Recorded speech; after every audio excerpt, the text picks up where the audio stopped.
شیخ نے لگائے تھے کفر کے فتوے جن پر شیخ نے لگائے تھے کفر کے فتوے جن پر وقت آیا تو وہی لوگ مسلمان نکلے۔ کچھ دنوں قبل ایران کے سپریم لیڈر علی حسین خامنئی، جن کے آباء و اجداد کا تعلق ہمارے ملک ہندوستان کی مٹی سے ہے، ان کے انتقال پر میں نے اظہار تعزیت کے طور پر ان کو مرحوم اور مغفور کہا، ان کے لیے ان للہ و انا الیہ راجعون بھی پڑھا اور دعائے خیر کی۔ وہ اس وجہ سے کہ ایران کے سپریم لیڈر علی حسین خامنئی کے کوئی بھی افکار و نظریات میری علم کے مطابق ایسے نہیں ہیں جو کفریاں ہوں، اور یہ بے بات صرف فرد واحد کے بارے میں کہہ رہا ہوں۔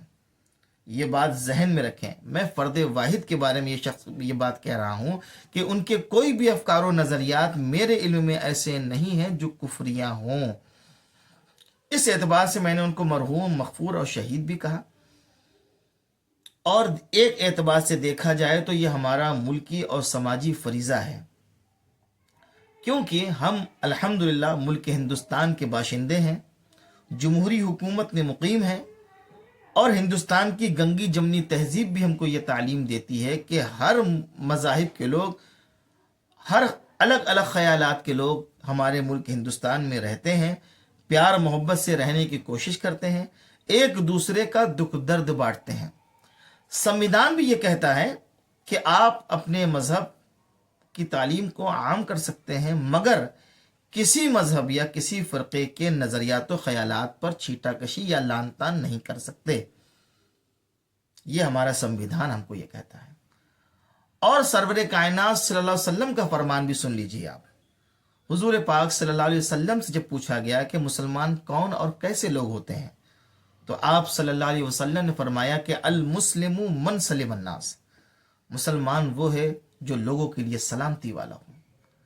دوسری حدیث کا مفہوم بھی میں آپ کو بتا دوں، سرور کائنات سے مسلمان کی ڈیفینیشن کے بارے میں پوچھا گیا تو آپ نے فرمایا المسلم من سلم المسلمون من لسانہ و یدہ، مسلمان وہ ہے جس کے ہاتھ اور زبان سے کسی کو تکلیف نہ ہو۔ تو اپنی بیہودہ بکواس سے اگر کوئی کسی انسان کا دل دکھائے یا نفرت کرے یا نفرت پھیلائے، انتشار کرے یا انتشار پھیلائے، وہ مسلمان نہیں ہو سکتا۔ نبی کریم صلی اللہ علیہ وسلم کی کتنی پیاری تعلیمات ہے کہ آپ صلی اللہ علیہ وسلم نے فرمایا کہ جانوروں کے بھی دکھ درد کا احساس رکھو۔ انسان بدرجہ اولا جانور سے افضل اور اعلیٰ ہے، تو انسانوں کے دکھ درد کا ہم کو لحاظ ضرور رکھنا چاہیے۔ ایک بڑی قوم، ایک بڑا فرقہ جو میرے نبی کا کلمہ توحید پڑھنے والا ہے، اگر اس کا دل دکھا ہے تو اس پرفتن ماحول میں اور اس ڈیفیکلٹ کنڈیشن میں آپ کسی کو کافر، مشرک، جہنمی کہیں، یہ اسلام آپ کو اجازت نہیں دیتا ہے۔ بس میرا یہ پیغام محبت کی فضاؤں پہ گھل کر یہ کہنے ہی والا تھا کہ متحد ہو تو بدل ڈالو زمانے کا نظام، مختلف ہو تو مرو شور کیوں مچاتے ہو۔ میں نے یہ پیغام ہنگامی جب لوگوں کے سامنے رکھا تو اناؤ کی سرزمین سے ایک نفرتی چنٹو مولوی کا لبادہ اوڑے فیض حسن صفی، جن کا تعلق اناؤ کی سرزمین سے ہے، کچھ فرقہ پرست مولویوں کو لے کر میرے پاس فون اور میسج کے ذریعے یہ کہنے لگے کہ ایران کے سپریم لیڈر علی حسین خامنئی چونکہ شیعوں کے پیشوا اور امام ہیں، اہل سنت والجماعت کے نزدیک وہ بدترین کافر اور مشرک ہیں، جہنمی ہیں، اور آپ نے ایک کافر، ایک مشرک، ایک جہنمی کو مرحوم اور مغفور اور ان کے لیے ان للہ و انا الیہ راجعون پڑھا ہے، افسوس ظاہر کیا ہے، تو آپ بھی کافر اور مشرک ہو گئے اور کفر کے زمرے میں آ گئے۔ کچھ دن تو میں نے اس مسئلے کو اگنور اور نظر انداز کرنے کی کوشش کی، چونکہ میں نے شرع عقائد وغیرہ میں اپنے اساتذہ سے سنا ہے اور پڑھا ہے کہ کفر یہ اتنا حساس مسئلہ ہے کہ اس مسئلے میں جلدی زبان کسی کے لیے نہیں کھولنا چاہیے جب تک کوئی چیز واضح نہ ہو جائے۔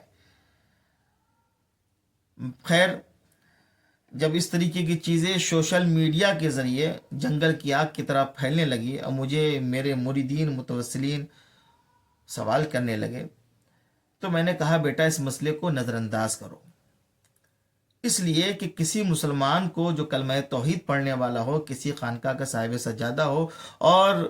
قوم مسلم کا ایک ذمہ دار شخص ہو، اس کو کافر اچانک کہہ دینا یہ ایک حساسی مسئلہ ہے۔ لیکن نہیں، مجھے بار بار فون کے ذریعے، میسج کے ذریعے یہ کہا گیا کہ آئیے آپ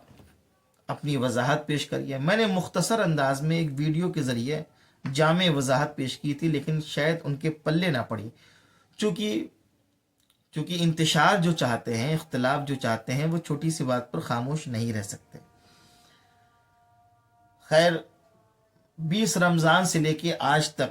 میں نے ان سے یہ کہا کہ میں آپ سے مکالمہ کرنا چاہتا ہوں، آپ سے گفتگو کرنا چاہتا ہوں۔ جن مولویوں نے مجھ کو کافر کہا ہے اس بنیاد پر کہ میں نے ایران کے سپریم لیڈر آیت اللہ خامنی صاحب کو مرحوم مغفور کہا ہے، تو آ کر میری وضاحت سن لیں اور اپنی بھی وضاحت پیش کر دیں کہ میں کیسے کافر ہو گیا۔ خیر، میں نے یہ دعوت پیش کی اور اس کے بعد میں جستجو اور تلاش میں لگ گیا کہ یہ جو جرم مجھ سے ہوا ہے، یہ جرم اور کن کن لوگ سے ہوا ہے۔ تو میں نے دیکھا کہ ہندوستان اور بیرونی ممالک کے، یعنی حضرت جنید بغدادی علیہ الرضوان کے سجادہ نشین، ہندوستان، خواجہ غریب نواز ہند کے راجہ خواجہ مہاراجہ، ان کے تمام متولین اور ان کے تمام نگراں، ان سے بھی یہ کفر سرزد ہوا ہے۔ اہل سنت والجماعت کے لاکھوں لوگوں نے لکھنؤ کی سرزمین پہ ہندو ہے، تو یہ کفر تو ان سے بھی سرزد ہوا ہے۔ میں نے اور غور و فکر کیا، یہ تو میں صوفیہ کی بات کر رہا ہوں، یہ تو میں خانقاہوں کی بات کر رہا ہوں، تو بڑے بڑے اکابر علماء بھی اس کی زد میں آ گئے۔ مثلا قمر الزمان اعظمی، ایسے لوگ، انہوں نے بھی ایران کی موافقت میں بولا اور ان کے لیے ان اللہ و انا الیہ راجعون پڑھا۔ اور ثاقب رضا مصطفی ایسے، گلزار ملت ایسے بہت سارے علماء کرام جن کی ویڈیو، جن کے تمام چیزیں میرے پاس اس وقت موجود ہیں، پوری لسٹ موجود ہے، ان سب سے بھی یہ کفر سرزد ہو گیا۔ صرف یہ کفر مجھ سے ہی سرزد نہیں ہوا، تمام لوگوں سے یہ کفر سرزد ہو گیا۔ اور جب میں نے یہ دیکھا کہ اگر میں اکیلا جہنم کا مرتکب ہوتا یا اکیلا جہنم میں چلا جاتا تو اللہ سے روتا اور اپنی توبہ کرتا، استغفار کرتا، لیکن جب میں نے یہ دیکھا کہ اہل سنت والجماعت کی ایک بڑی تعداد، اہل سنت والجماعت کا ایک بڑا گروہ جہنمی ہوا جا رہا ہے، اہل سنت کا ایک بڑا گروہ جو ہے نا کافر ہوا جا رہا ہے، تو میں نے سوچا کہ میں اب ان سب کی وکالت تنہا لڑوں گا، تنہا میں ان سب کی وکالت کروں گا اور ان کا کیس تنہا لڑوں گا۔ اور میں فیض حسن صفی اور ان کے تمام نفرتی چنٹو، تمام فرقہ پرست مولویوں کو